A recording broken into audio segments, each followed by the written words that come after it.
Vejamos agora o que é mediana de um triângulo. Antes de entrarmos diretamente no conceito, é importante saber o que significa ponto médio. Então, a partir desse segmento, a gente já consegue entender. Ponto médio é exatamente o ponto que divide um segmento em duas partes iguais. Por exemplo, se do ponto A até o ponto B mede 10, este ponto M divide o 10 exatamente em duas partes iguais, de modo que a distância de A até M seja 5 e de M até B seja 5.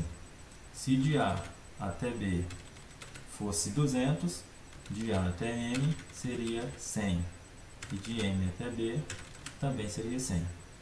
Dessa forma, mediana é o segmento de reta que parte de um dos vértices do triângulo até o ponto médio do lado oposto.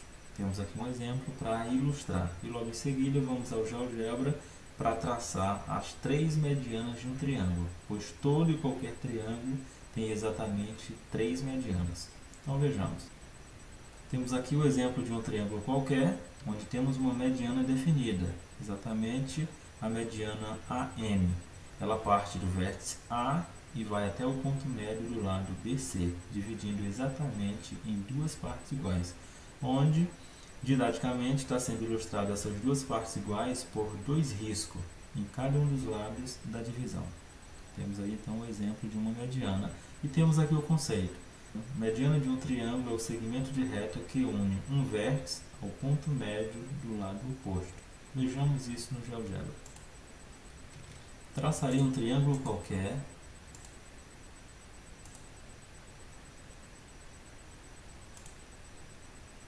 e agora traçaremos as medianas.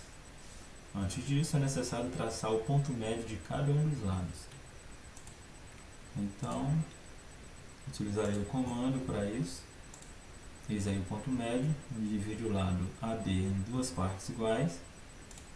Ponto médio do lado AC, também dividido em duas partes iguais. E o ponto médio de BC. Agora traçaremos segmentos de retas que são chamados de mediana. Do vértice B ao ponto E, temos a mediana F. Do vértice C ao ponto D, temos a mediana G. E do vértice A ao ponto F, temos a mediana H. E o interessante de se perceber é que em todo e qualquer triângulo, as três medianas se cruzam exatamente no mesmo ponto. E este ponto é chamado de ponto G. Temos o ponto G, que é exatamente o baricentro, o ponto de gravidade.